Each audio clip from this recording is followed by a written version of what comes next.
day. Good luck. So, take it. I don't want it.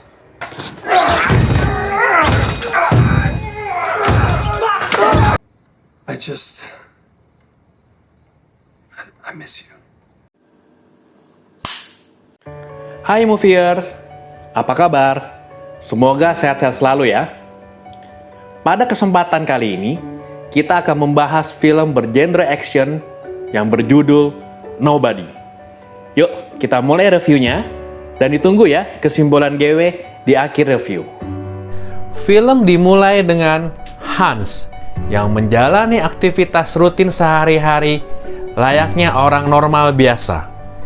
Aktivitas seorang ayah dengan 2 anak, aktivitas kerja ke kantor, atau aktivitas seorang suami. Ya, aktivitas pada umumnya seorang kepala keluarga yang cenderung monoton dan membosankan. Suatu malam, rumah Hans didatangi oleh sepasang perampok yang bersenjatakan pistol.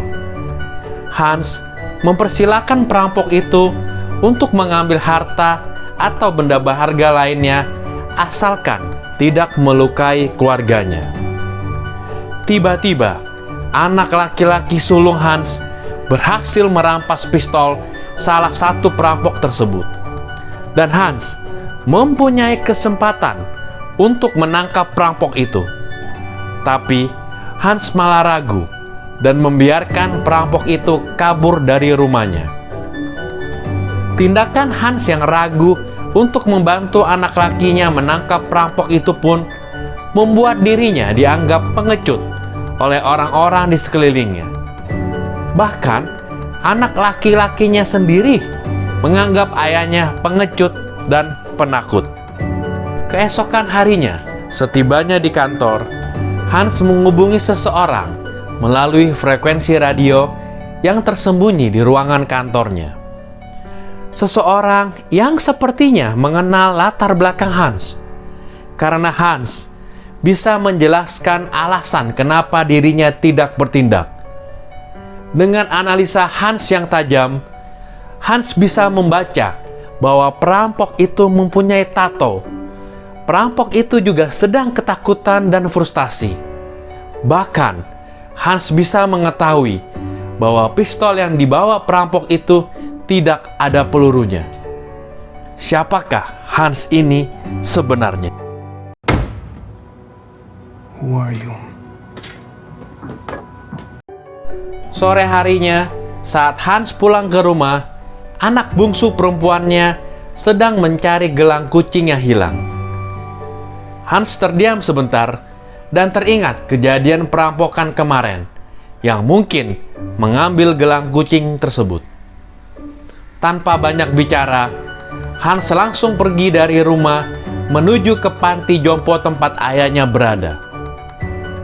Hans lalu mengambil pistol dan lencana FBI.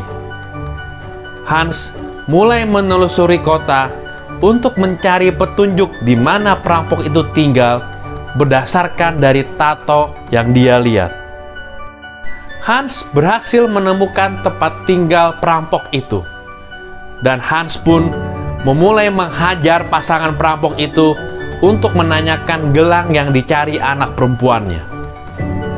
Tapi, tanpa sengaja, Hans mendapatkan fakta bahwa pasangan perampok itu terpaksa merampok karena untuk mengobati anak bayinya yang sedang sakit. Hans pun langsung pergi dengan kecewa. Hans kecewa karena dirinya masih belum bisa meluapkan hasrat amarah dan berkelahinya yang terpendam di dalam dirinya selama ini.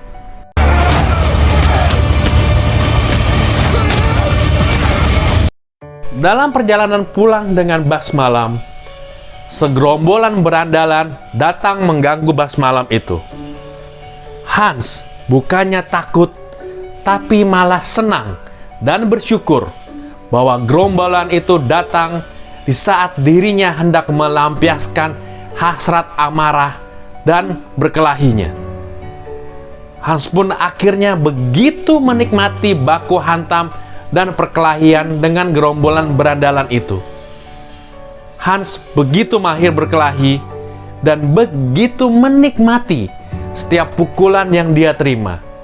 Begitu menikmati setiap kesakitan yang dia dapat. Gerombolan berandalan itu yang awalnya sangat meremehkan Hans, akhirnya babak belur semua dihajar oleh Hans. Setiba di rumahnya Hans, luka-luka Hans pun diobati oleh istrinya. Dan sepertinya istrinya sudah tidak kaget dengan hal itu. Siapakah Hans ini? Mengapa Hans bisa begitu jago bela diri? Gerombolan berandalan yang dihajar babak belur oleh Hans ternyata adalah anak buah dan adik dari Julian, preman Rusia yang kejam dan juga bos pencucian uang mafia Rusia. Julian lalu mencari tahu siapakah Hans ini. Dan juga di saat bersamaan, Hans dihubungi oleh orang yang di frekuensi radio kantor untuk bertemu dengan agen rahasia pemerintah untuk membahas tentang Julian. Seperti ditelan bumi, tidak banyak informasi tentang Hans yang Julian coba cari. Tapi pada akhirnya dengan susah payah, Julian berhasil mendapatkan informasi tentang Hans dari Pentagon. Julian memerintahkan anak buahnya untuk menangkap Hans hidup-hidup. Anak buah Julian datang menyerang rumah Hans dengan membawa senjata lengkap. Hans lalu menyembunyikan keluarganya di ruang bawah tanah yang telah disiapkan dengan rapi oleh Hans. Hans siap menghadapi satu kompi pasukan anak buah Julian yang bersenjata lengkap. Dengan keahliannya, Hans berhasil mengalahkan sebagian besar anak buah Julian. Tapi karena terlalu banyak anak buah yang mengepung Hans, akhirnya Hans berhasil ditangkap dan dimasukkan ke dalam mobil. Hans berhasil kabur dan melumpuhkan anak buah Julian yang menangkap dirinya di mobil. Latar belakang Hans akhirnya mulai terungkap. Hans ternyata adalah agen khusus pemerintah yang bertugas sebagai auditor untuk menghabisi penjahat-penjahat yang tidak bisa ditangkap oleh pemerintah.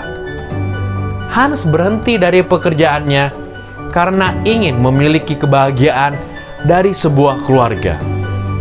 Tapi apa daya, ternyata hasrat dan instingnya sebagai agen spesial pemerintah masih belum bisa dihilangkan.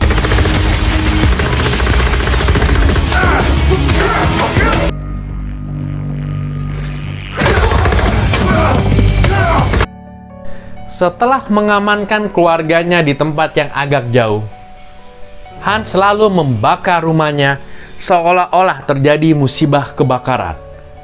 Hal ini dilakukan untuk meninggalkan jejak akan dirinya. Hans lalu membeli kantor mertuanya yang akan disiapkan untuk menjadi tempat melawan Julian dan anak buahnya.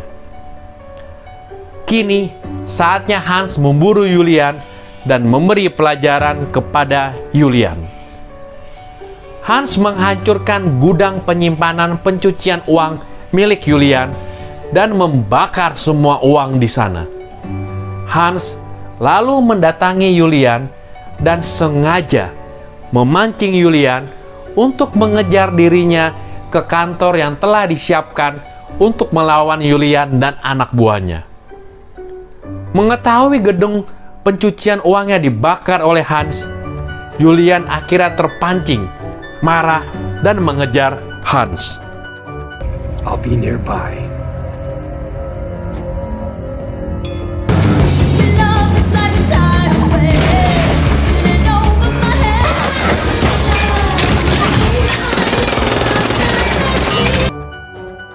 Baku hantam, tembak menembak, ledakan, tak bisa terelakkan lagi di kantor Hans.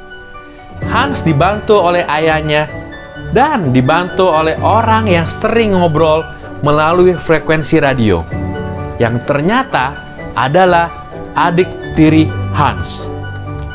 Mereka bertiga menghabisi Julian dan anak buahnya di kantor tersebut. Setelah mengamankan ayah dan adik tirinya supaya tidak berada di lokasi kejadian, Hans lalu ditangkap oleh polisi. Di ruangan interogasi, Hans begitu tenang, dan saat ditanya siapakah dirinya, Hans hanya menjawab bahwa dirinya nobody, bukan siapa-siapa. Seketika itu pula, polisi di ruangan interogasi menerima telepon untuk membebaskan Hans, si bukan siapa-siapa. Oke, sekarang kesimpulan GW ya. Ya, film Nobody ini nggak terlalu banyak yang baru ya. Nggak terlalu berkesan. Karena sejak filmnya Taken Liam Neeson muncul, sudah banyak jenis-jenis film yang seperti ini. Film-film yang mantan CIA lah, mantan polisi lah, mantan tentara lah yang menjadi jagoan. Nah, kalau seandainya tiba-tiba kita ingat John Wick waktu nonton film ini, ya nggak salah. Karena pembuat cerita film ini yang nulis cerita film John Wick. Jadi ada banyak kesamaan. Kayak penjahatnya Rusia, lalu sama-sama ada menyimpan senjata dan uang, lalu ada adegan berantemnya dengan menggunakan pistol tembak jarak dekat, dan sebagainya. Ya, film actionnya oke, tapi nggak berkesan. Malah ada beberapa yang kelihatannya terlalu, malah berlebihan. Yaitu adegan terakhir nih, yang dimana saat jagoan utamanya dibantu oleh adik dan bapaknya atau seorang kakek yang udah berumur 80 tahun, ikut perang juga, ikut menembakkan pistol juga, dan tanpa cedera sedikit pun. Itu sih too much ya, itu berlebihan. Ya, film ini cukup menghibur sih, walaupun sekali lagi nggak akan berkesan. Jadi, menurut GW pribadi, GW kasih nilai ini di angka 5,5. Kalau suka reviewnya, di-share dan subscribe ya. Sebelumnya mohon maaf kalau ada kata-kata yang nggak berkenan dari GW. Sekali lagi, GW hanyalah pecinta dan penikmat film. Ya, kalau GW enjoy sama filmnya, GW akan bilang tip-top sama filmnya. Tapi kalau nggak enjoy, ya berarti filmnya nggak jodoh sama GW. Hehehe. Terima kasih ya udah mampir ke channel Film Moviers. Bye.